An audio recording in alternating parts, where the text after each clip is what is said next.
This week on Lunchbox Envy, the average Brit gets through 8.5 kilograms of them a year. In 2019, astronauts on the International Space Station baked some in microgravity.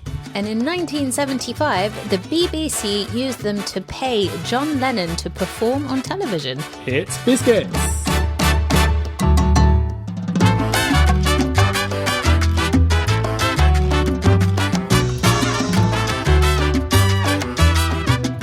Hello and welcome to Lunchbox Envy. I'm Alex and I'm here with my fellow QILs, Jack and Manu. Hello both. Hey. Hi. Biscuits, another British classic, another massive topic. You think? Well, I think so. I mean, there's so much to debate here. What is a biscuit? This is true. Maybe we should really start with even just the words. What's a biscuit? What's a cookie? What's a scone? Okay, yeah. Get a sort of scope of the whole Well, thing. it depends where you are in the world, doesn't it, I think? A British biscuit is an American cookie. An American cookie is a British cookie. It's a subsection of biscuits for us. Yeah. But then an American biscuit is a British scone. Kind of. They're not They're not the same. But then an American scone is kind of a whole different fruitcakey thing. Is it's it? kind of scone-ish, but sort of more cakey. Is it more like a Welsh cake, the American I think so, one? maybe, It's kind of like... Americans, you fucked Flatter. up, basically. Like, what I don't bless understand. them. It's one thing to call everything different from another English-speaking nation, but to then pick different words Bring that it. we already have and just swap them around. But there's also rusks. Yeah. Oh, yeah. Yeah, which are kind of hardened bread things, so they tend to be like more savoury. But aren't they? This is something you probably know, Jack. Your family is South African. Rusks, as I remember, they are very much something that you give to babies and kids because they're this hard thing. They're great for teething. Babies, you buy them. They're a baby food in the supermarkets. In South Africa, they are a snack that people buy and eat as adults. Because they're all teething and stuff. Okay, Yeah. sorry. Yeah, basically. Gummy. Their teeth don't come through until their mid-40s. Yeah. Yeah, I mean, it's just culturally used the same way we'd use biscuits. They're just like, they look like enormous pieces of very hard material, but the point is you dunk them and then they get soft. And they're kind of like Italian biscotti, which are just a version of biscuits, Exactly. I think. Yeah. I think we expect biscuits to be soft because nowadays it's much quicker to make them softer because you don't have to cook them twice, which is where the name comes from. Yeah. Biscoctus. Biscoctus. Latin for twice cooked. Two cocks, yeah. And that was to preserve them. Yeah, Well, that's yeah. where this food comes from. It's a really practical way to store grain and store flour is to dry the shit out of it, and then it lasts on really long journeys, and it's durable, so you can like pack it and it will still be intact.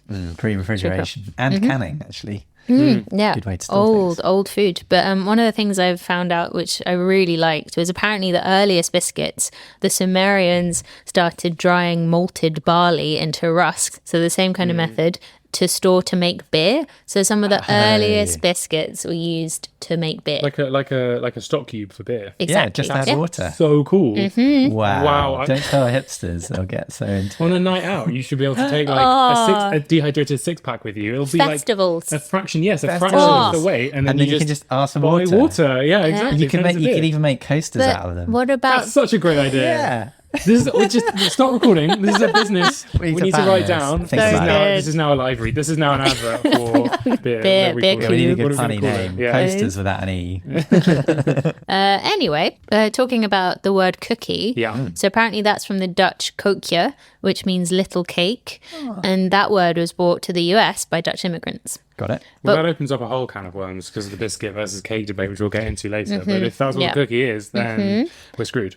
Maybe the most famous ingester of cookies, the Cookie Monster from Sesame Oh yeah, Street. classic. Yeah. He actually doesn't eat biscuits. Huh? Nor What? cookies. He eats rice cakes that have been painted because if he ate actual cookies, they don't crumble as well, so they don't look quite so televisual. But they also, the fat would ruin his puppetry. Oh. But he's also got a. Yes. Too much time. It was like it was a dietary No. requirement.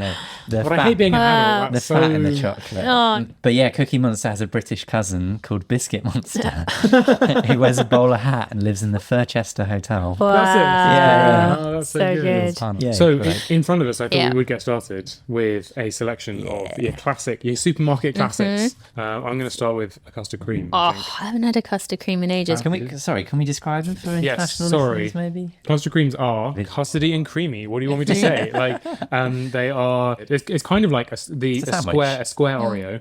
a light rectangular Oreo. The inside is kind of custardy flavoury. They actually go all the way up to Victorian times. Really? Yeah, and the design on them, it's a kind of quite frilly design. It's ferns, because the Victorians were obsessed with fern plants. Yeah, Everything they designed was fern. because they invented a sort of glass case that could transport ferns around the world. And then they were like, we've got this whole empire, why don't we just use it for fern collection? It's actually tacky as hell when you think about it. Like, just put ferns everywhere. Yeah, well, actually, a lot of these famous brands are over 100 years old, which is quite unique amongst food stuff. Well, it reminds me of the chocolate brands. houses. Yeah. So it's also kind of confectionery area. They're not very- even as old, but they are quite old. They were sort of invented in the 1930s, Yeah. like in your Mars bar and all this. You've got McVitie's, was founded in 1830. Cars in 1831. Even before that, Huntley and Palmer's 1822. It was, yeah, exactly, the Reading-based ones. There was a whole kind of, it's similar with Cadbury's and Fry's, like only one of them exists today, even though back when they started, they were both sort of vying for market share. Kind of like the Video and Betamax, Zeppelin versus the aeroplane. It was Huntley and Palmer's versus McVitie's, to be honest. And actually there was a third party, which was called Peak Freens, and they were based in Bermondsey. And their biscuit factory was so big that Bermondsey became known as Biscuit Town. Oh, And apparently it always Sounds smelled of delicious. biscuits, yeah. So what do you think the most widely sold biscuit in the world is? What I think is the definitive answer to this. is it on this plate? No, it's not. And actually, the one that I thought was is not on here either. So until I did my research on this, my guess would have been the Lotus biscuit. Oh, yeah. Oh, My thinking behind that was it's like a very corporate friendly biscuit, right? A lot of big companies, hospitality industries, a lot of hotels, in particular a lot of airlines would buy them in bulk. And it was the biscuit you find, it's still the biscuit you find in the tea point at every hotel. Yep. And it's given to you on every plane when they give you a biscuit. And apparently that was in the 1990s that they kind of really expanded in the service industry And because they're individually wrapped. they're vegan as well. And they're vegan. Oh, really? Yeah, Lotus bread, vegan. And quite crumb resistant. They don't crumb too much as well, so they're quite clean. So it's good. So really, they're ideal for all of these places. A tidy, individually wrapped. But that's not the biscuit you're talking about. It's not. It's in the top 5, I think. What do you think it is, Jack? Well, I think it's the Parle G. Yeah. I don't know if it's Parle or Parle, but it's Parle and then hyphen G. The G stands for glucose. Parle G. So it's basically only sold in India, but India's got such a big population that they absolutely love it. It's kind of like that beer in China. The snow beer, yeah. Totally, exactly, yeah. But what kind of biscuit is it? They're like rich teas. So if you can picture, it's quite a plain, but very sort of buttery and sugary, but no sort of frosting or coating or chocolate. Wait, rich tea is like the round one that is just for dunking. It looks like a digestive, I guess, but it's a bit softer. Oh, is that the one that's really plain and it's weird if you eat them It's and you're a not like default. 70? It's like the default biscuit. It's like new document one for biscuits. No. But it's just talking about biscuit history in this country. Because sugar came to us quite late in Europe, we missed out for ages across the world. So like in the 7th century, there's evidence of people eating like sweetened stuffed biscuits in Persia called kush kananaj, which is a kind of Nice dried... work there, Manu. That was a hurdle and you cleared it. Thank you very much. I shocked myself. We all just held our breath as she ran her finger under the word and I was like, she's not going to do it. But yeah, so it was one of those things where everywhere else, especially in the Middle East, they were enjoying biscuits, and it took us until the 10th century when sugar started kind of slowly dripping its way over. For biscuits to become sweet and popular. In Yeah, essence, I guess. because before then there were we so had many like savoury biscuits. exactly, we had crackers and like ship's biscuits. But yeah, we missed Everything we was missed out. biscuits or porridge before then. Yeah, Nothing tasted nice because there was no sugar, and everything was either a hard hard. biscuit. But Yeah. isn't a biscuit just dehydrated porridge? Just add Whoa. water and milk. That's there are amazing, 2 yeah. food groups. Yeah, forget the cube rule. There's either dry beer or wet biscuits. That sounds like a boarding school term. Yeah.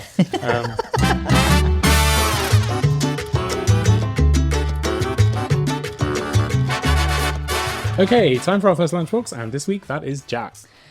Hey guys, I brought you something very boring. Hey guys, you're already here. I just arrived, I like okay? it. So I have brought you something historical. Gird your loins. It's not very nice, but it has basically fueled armies around the world for centuries and still doing so. I've brought you some hardtack. Oh, I've read about Interesting. this. Where have you found these? I made these. You made Oh these. my gosh, they look amazing. So what I'm looking at, these pretty hard, floury solids. They smell Interesting. And they've got holes in as well. Please don't tell me those are weevil holes. No, but you've kind of read my mind insofar as the sailors of the 17th, 18th, 19th centuries, let's say, they would eat these on board because they're pre-canning, pre-refrigeration, they last for a long time. Because as Manu said, they're desiccated, they're completely dry. What was the recipe? The recipe was flour, water, heat. No way. Is that it? Is A little this bit of salt? salt. Yeah, I was going to say. The sailors would have a ration of about 450 grams, 1 pound of biscuits a day, up until the 18th century, that we have records for at least. And yeah, they'd often be infested with weevils, so you'd have to dunk them in your coffee so that the weevils would float to the top. And what are Yummy. weevils? Weevils are a subsection of beetle, and actually it's a bit of a misnomer because the most common type are biscuit weevils, and more commonly known as drugstore beetles, and they're not true weevils. What do they look like? I've always imagined those sort of kind of wormy, maggoty things in this. like- Well, Well, it's different. when they're juveniles, when they're larvae, they are worms. But I think, gross. are those the same kind of ones you find in like old flour bags and stuff? Yes, The little they're the drugstore No, okay. beetles. So yeah, Your protein. Extra protein. but yeah, that's where the sort of idea of tapping your biscuit on the table, That's very get- satisfying. get Gosh. rid of the weevils. Should we go for it? Should we try it? So, Oh, it's too hard to break. so I've read Oh, that you're not supposed to eat them like that. You wouldn't have actually eaten them straight as a biscuit No, because they're way too hard. that is the hardest. That is too hard. Yeah, so that's the point. Is this is like a preservation technique. This is how to preserve your bread kind of carb, and then you dissolve it in other foods. So this is just our dehydrated bib at 0%. Exactly, the alcohol-free version. Well, we've done the harder bit first already because that's always the hard one to crack. Perfect. But it's one of the Yeah. dishes that it's so much fun. So there's a famous sailor's dish called lobscouse, and it's actually where the term scouser comes from. So Liverpudlian dock workers used to eat it so much that the name stuck. It's like a kind of meaty, stewy thing, and depending on where you are in the world, you'll put different meats with it. So in the UK, it was usually salt beef, and then for German sailors, it was herring. And in Lapland and colder places, they used walrus meat. But yeah, you'd like crush up your like a croissant. yeah, but like it would go mushy. Yeah, of course. But this is actually one of the weirdest things I've eaten. So I went to Hamburg and we had labskaus, and it was like bright pink beetroot meat mush with 2 kinds of like raw herring. No biscuits in it, but it was You turned it into fish porridge. more porridge. but yeah, I read that the sailors would often crush it into small, grind it up, and then sniff it. and then put hot chocolate over it, and then it basically makes Cocoa Pops, but like sort of like a That's breakfast so cereal. cool. Oh, I mean, that was quite decadent when they had sort of cocoa on board. So, wonder sorry, if it Cocoa Pops cracked. were invented by like 17th century seafarers. Pirates of the Caribbean. Wondering if it makes the crackling noise. But yeah, because they've been used in armies across the world for centuries. There are stories of English soldiers complaining that their Scottish equivalents had fresh oats, and so they were able to make oat cakes, whereas they were given biscuits. And a lot of sailors would come home and then they'd find land bread so soft that they couldn't cope with it. Is they land bread? Yeah, as in regular bread that we're all used to. That's what I do if I go on like a 2-day I'll be like, cruise. oh, what I'll is be this like, land bread? Oh, land coffee. It's like, it's the same. So also the Scots, all of these big burly seamen spend their whole time baking cookies and biscuits. Well, Is it like yeah. the prison scene in Paddington 2? Where like everyone's like, I know exactly what you're talking about. You can make these ship's biscuits up to 6 months in advance, and they often would. And they'd make them square or hexagonal so that they stacked easier. And then you just That's put like so absolute clever. like crates of them onto a ship. Using It's just the- the cheapest, easiest way to create, usable Although fill your stomach. I calories, guess. yeah. I was going to say I have an image. It's actually really trippy having Jack's biscuit on my notes with a picture Oh, of you the do, same yeah. biscuit. And it's So- almost exactly to scale. yeah, That's so, so funny. but yours one has of writing on it. exactly What's going on there? because these are so hard. Sometimes sailors used them as postcards. They were that durable, so they'd scratch messages into them and send them. So Amazing, this yeah. one, I've got an image from the National Maritime Museum, and it's one of the oldest surviving biscuits in the world. It's from 1784. Wow. Yeah, And what does it say? it says. Wish you were here. This biscuit was given. I think it's the name to somebody at Berwick on Tuesday. 13th of April, 1784. Well, it's quite easy to 13th read. of Yeah. April. It's kind of like a message in a bottle, I guess. That's amazing. But biscuits have been very useful for exploration for a very long time. So we're stepping away from the plain ship's biscuit now. But if you fast forward to the 19th century, the late 19th century and the early 20th, there were lots of expeditions to the South Pole. And both Scott and Shackleton actually wrote to Huntley and Palmer's to ask for a specific expedition biscuit, which was basically fortified with lots of protein and fats, and because you need to eat so many calories when you're in the cold. But yeah, Shackleton ate these sort of biscuits on Christmas Day, 1902. He wrote in his diary, "Had a hot lunch. I was cook. Bovril, chocolate, and plasmon biscuit. 2 spoonfuls of jam each. Grand." What? One of the biscuits sold at auction. One of the Yes. surviving Shackleton Arctic Expedition biscuits. Ooh. Yeah. Do you think someone ate it? I hope, Was I hope it? Really so. hope so. I hope so. I hope Having they paid spent... Yeah. like £21,000. It was £1,250. Oh, So I actually not even was that going much to money. say, I'd eat that. Because another one in 2015, a biscuit sold, was more of a cracker actually, but it sold for £15,000. And can you imagine where that might be from? Cracker. The Titanic. Yes, for my first time. Wow, yeah. So this was it's from the Titanic disaster. So Was it? Did it float? Spillers and biscuit. Yeah, it was the thing that Rose was on. Yeah. That's how she survived. The lifeboats are made out of biscuits. It's from the lifeboat survival kit from the Carpathia. Okay. That's So it was a so Spillers funny. and Bakers cracker. And it was part of the kind of emergency rations in the Carpathia lifeboat. So one of the survivors, James Fenwick, he was rescued and he kept the biscuit in an envelope marked pilot biscuit from Titanic lifeboat, April 1912. That is so cool. Yeah. I would eat that as well. I'd eat all of them. Just back on ship's biscuits, they're still part of German ration kits. These kind of very dry, sort of hard, simple biscuits, basically, without embellishment. And they're known as Panzerplatten, which are basically tank armor plating, as they're so famously hard. And there's lots of rumours and jokes about them. They say they'll block you up so much you don't need to shit for like a week. And they're useful as body armour. If you've ever got a tank that's stuck in some mud, you just put 2 Panzerplatte underneath and you can drive it out. And yeah, place 2 packets in a sock and you can beat someone to death with them. It's all just riffs on the same, like they're so fucking hard and dry that they're horrible. I mean, I'm being a bit unfair. Like you say, Manu, this was the sort of base level You were calories expected to do that stuff you with could it. do It's stuff so to. clever. So they would have crumbled it up and put it in kind of soups. They would have dunked it in hot chocolate. They would have done anything. So this is, it's like an ingredient. I'm really glad that I've actually got to try a proper ship's I biscuit. know. Super. Thank you, Jack. I'd like to try one with weevils though, just so that. Yeah, I did think about that. They're quite hard to source. Why is it called hard tack? Well, Is it to do with tacking in the ship when you turn and it's called a tack? I don't think so. It's basically a British Army term for food is tack. Maybe that's where we get tuck shop from. Oh, that's a That's good just shout. occurred to Maybe, me. yeah. And then the hard bit is because they're not soft. Oh, wow. Oh, yeah. Whoa.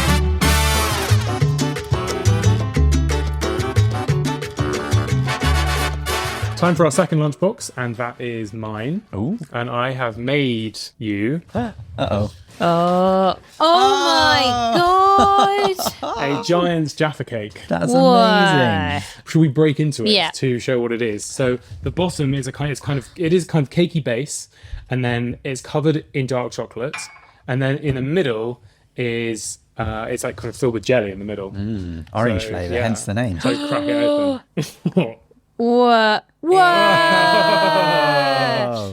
Oh, my wow. God. What kind of jelly is That's that? jelly, isn't it? So I made this, well, obviously I just wanted an excuse to make a giant Jaffa cake.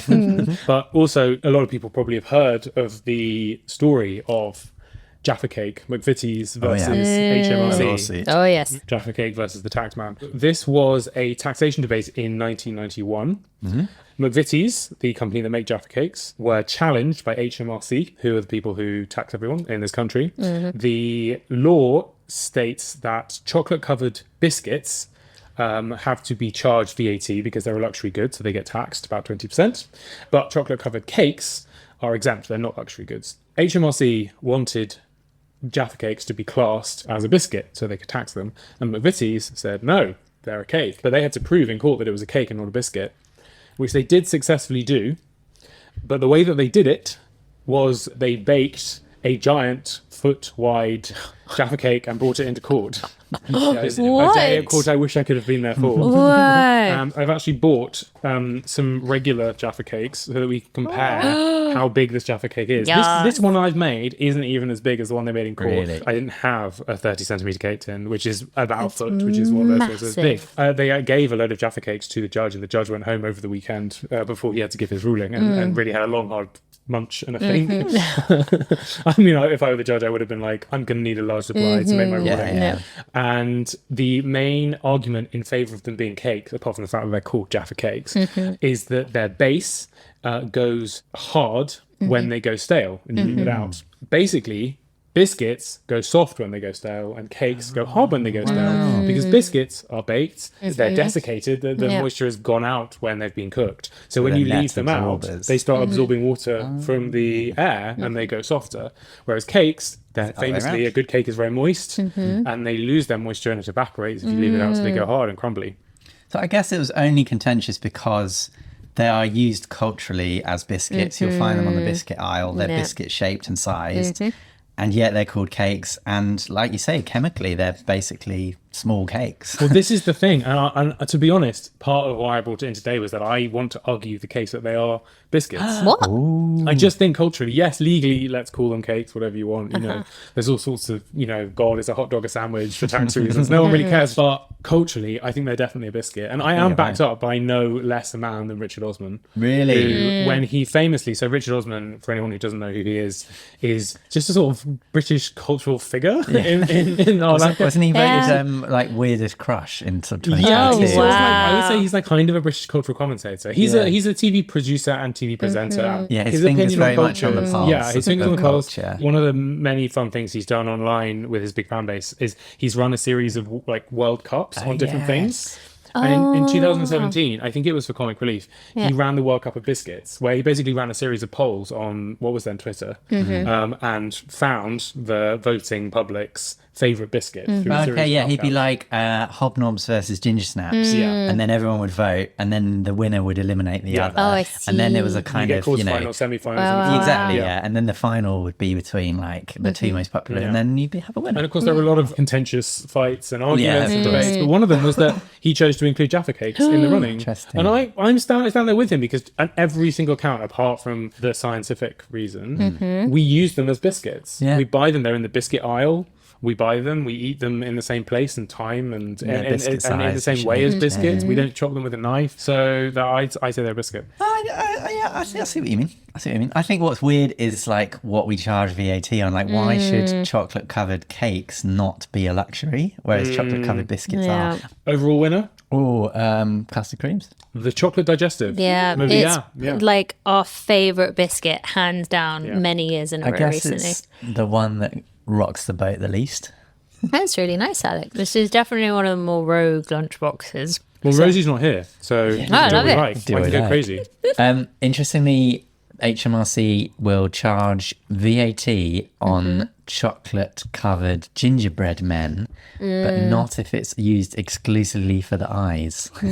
Oh, okay. So you can only use chocolate for the eyes. Yeah, as soon as you put a smile or a little tie or Then like a it's- cod piece, then it becomes VAT liable. That's brilliant. Is Yeah. it the amount of chocolate, or is it just like what's necessary? No, so you for- could make enormous eyes. so Or you Blame could, it. if you made like a spider and it had loads and loads and loads 8 of eyes. eyes. or a horseshoe crab, because they've got like 10 and then It's so like many gingerbread horseshoe crab. This is our second great business idea. The way to get around like tax-free chocolate covered gingerbread man is the loophole everyone's been looking for.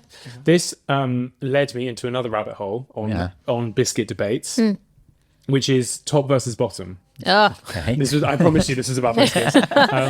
I'm talking about hobnobs and I'm talking about chocolate digestives. Right? So there's Knobs, tops and bottoms. exactly knobs, tops, and Wow. bottoms. Exactly. Chocolate? But no, we don't get that. Which side is the top side of a chocolate hobnob or chocolate digestive? Surely the chocolatey side's the yeah. top, right? That's if you put them on a plate. I would be disturbed if you served it chocolate on the bottom. Yeah, because like you'd be like hiding something. Yeah. You might approach it's thinking like they're it's plain and then see, put your you finger on the served bottom. the and then you'd Jaffa be like, cake chocolate side up. It looks beautiful. That's true. I think that those are fair points. So here is the chocolate digestive.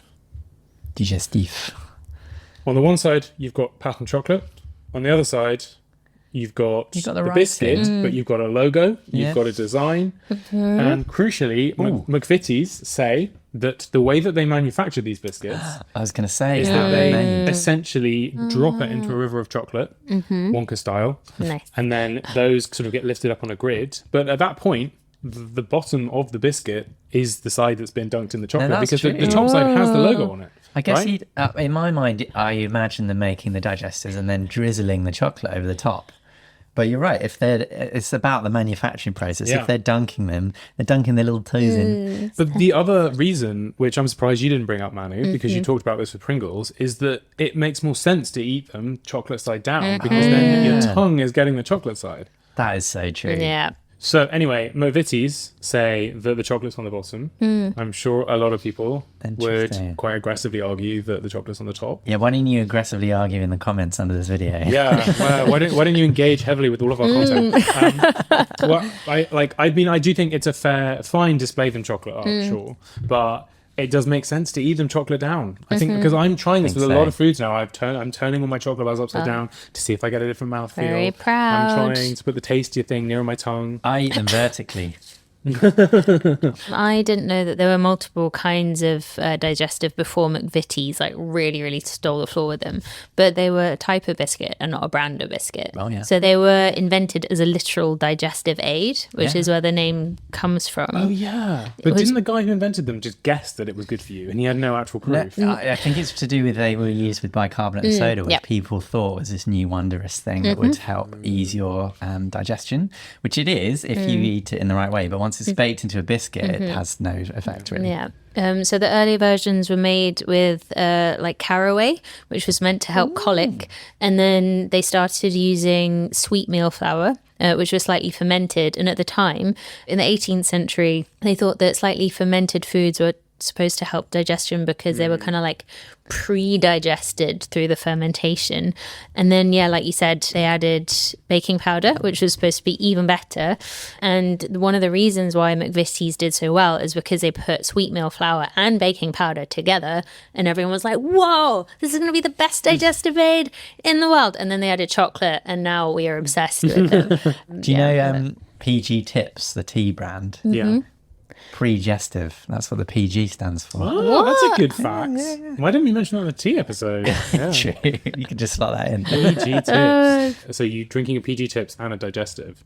And you shit regular- yourself. regular as Cancel each fuck. other Yeah. out, yeah. Which is very different to what the French call a digestif, which is just a little like shot of pastis or something very they have alcoholic that you have too after your many- meal. Too many words for different drinks at different times the French have. Do you know what the French slogan for digestive biscuits is? Oh no, I do, but I can't remember. But I know it's funny. Nice. Why don't you tell us? It's c'est anglais, mais c'est bon. It's English, but it's good. This is great. That's such a backhanded Arsehole. compliment. Yeah. I just It's said also not cool. English, it's Scottish. Yeah, that's so true. They invented it in Scotland. Yeah, wow. yeah. Cool. In 2005, McVitie's, actually, speaking of McVitie's, I don't know how much of a PR stunt this was, but they developed a crumb test dummy, so-called, which was, and there is a picture of it. It's a mannequin with a chewing, movable mouth that was designed to replicate human eating, and they said that they had to... No, I don't like it. I'm already imagining it. I'm It's pretty scared. gross. It's pretty gross, and it's just designed for like chewing biscuits, so they can get the exact right amount. Did they use chewability. chocolate for the eyes? And therefore, It's tax-free. Oh God. Okay, so moving on to another big debate around biscuits that digestives are a big part of. Dunking. I never do it. You never do it. You never dunk. You don't dunk. I'm not a dunk. And what is it to foreigners? It's dipping your biscuit in your tea. Listen up, foreigners. But the key is you want to dunk it as much as possible to get a lot of flavour, to melt the biscuit, to get your biscuity flavoured tea, to get your nice melted, soggy, chewy biscuit. But you don't want to put it in there too much because it's going to disintegrate and fall in, and then you've got half a biscuit in your tea, and then you might as well kill yourself.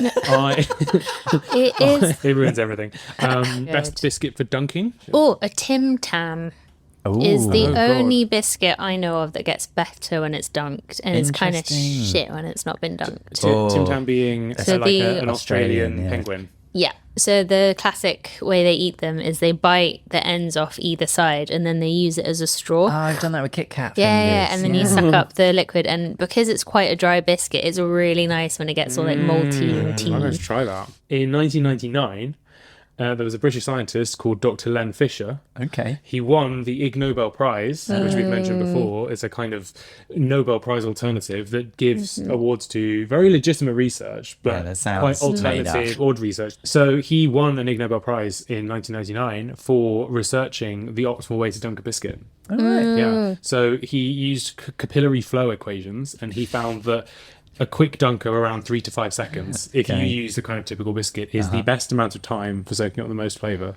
Any longer than 5 seconds, you are serious risk of losing half a biscuit. Then I also found the highest biscuit dunk ever. The world record for. Really long biscuit? No, this is what I thought it was. No, it's from a height. So Oh, I think I've seen this footage. have you? Yeah, it's amazing. It's the most British thing ever. I think I saw it where they like paused it after the dunk and then just played the national anthem. 2016, a guy called Simon Berry bungee jumped from a crane with a chocolate digestive in his hand and dunked it into a cup of tea on the floor.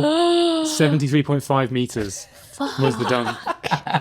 I hope he ate it on the way I out. was going to say, imagine if you dropped it right at the last second. Yeah, and you nightmare. got, that's I'd so have, good. I'd have saluted him if I was there. So good. All right. I'm Proud to behind be that British. dunk.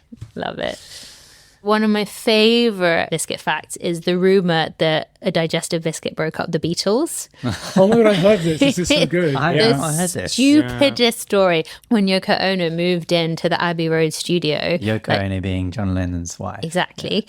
She like properly moved in her bed and everything. Wow. She stole a biscuit from George Harrison's biscuit tin and he got so pissed off at her, he called her a bitch. And that was like the last straw. straw,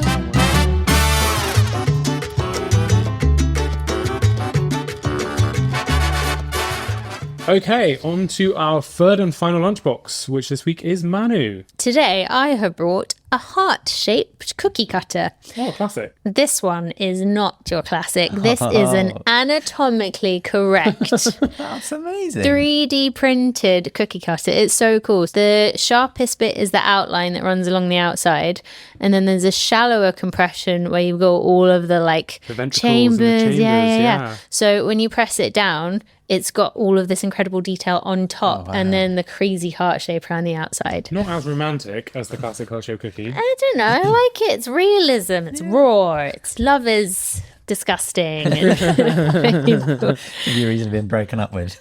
No. What I love about this cookie cutter is actually quite close to the origins of these beautiful, elaborately molded biscuits. So there's a historian called Sharon Hudgens who edited the Oxford Companion to Sugar and Sweets.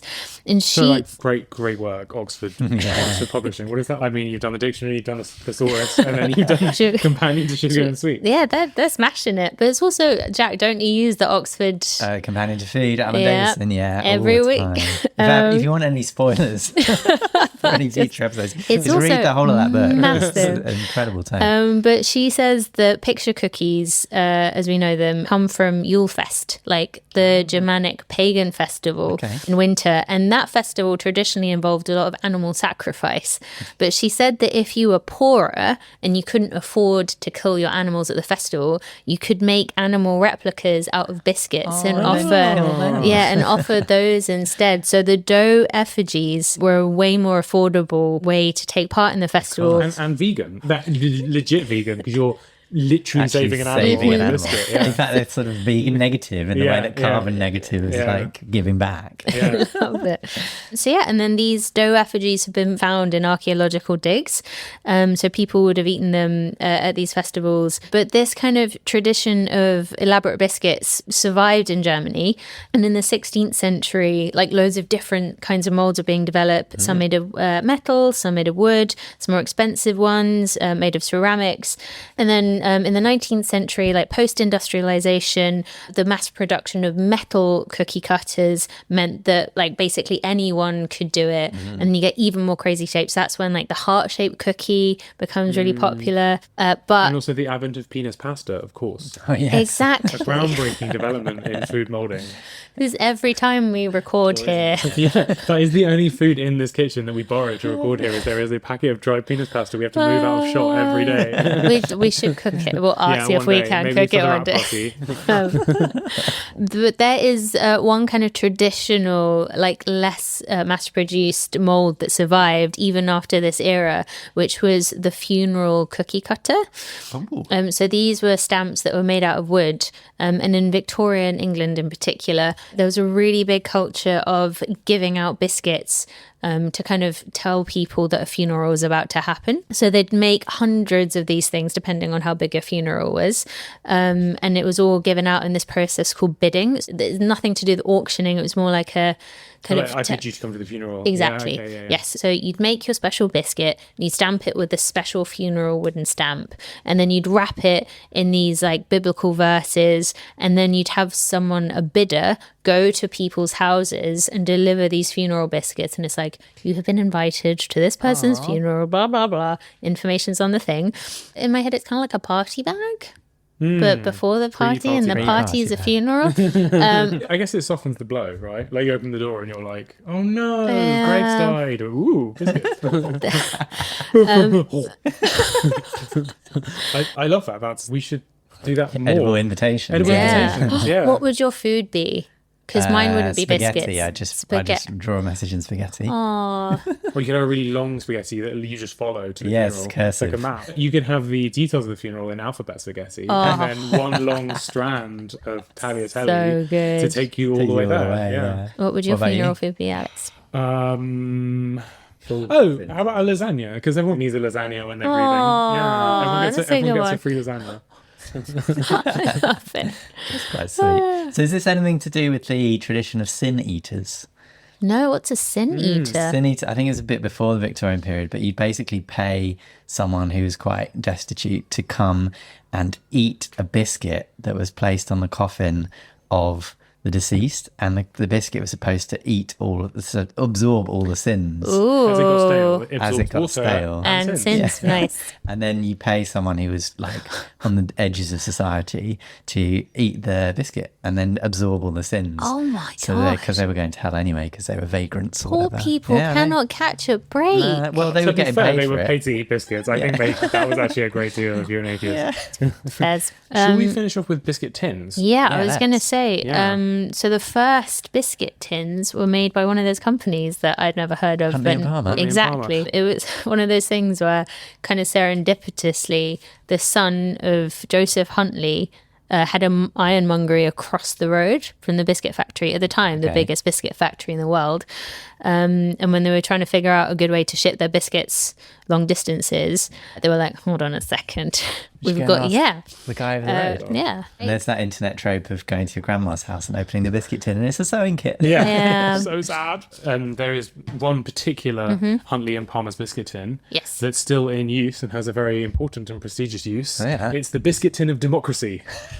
And this is in the New Zealand Parliament. Okay. They have a system where members' bills, so that's the ones that individual members can put forward. Okay. There's lots of them. And before 1990, the order in which they were debated could be chosen via, like, influenced by political deals. And it wasn't kind of very fair.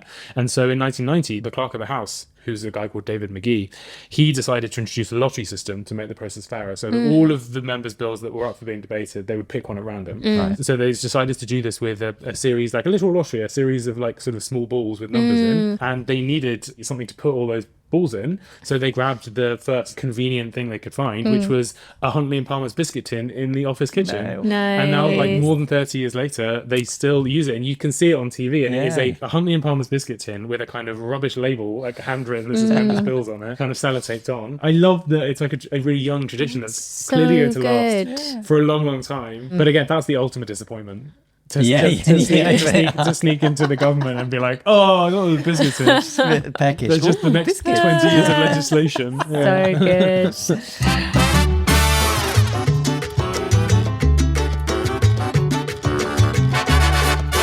All right, that is it for this week's edition of Lunchbox Envy. You can follow our socials for foodie facts and podcast updates. We are on X, Facebook, Instagram, and TikTok at Lunchbox Envy Pod. Yes, that's right. And you can also get in touch and send us your facts, recipes, questions, feedback, abuse by emailing us lunchbox@qi.com. We will see you next week.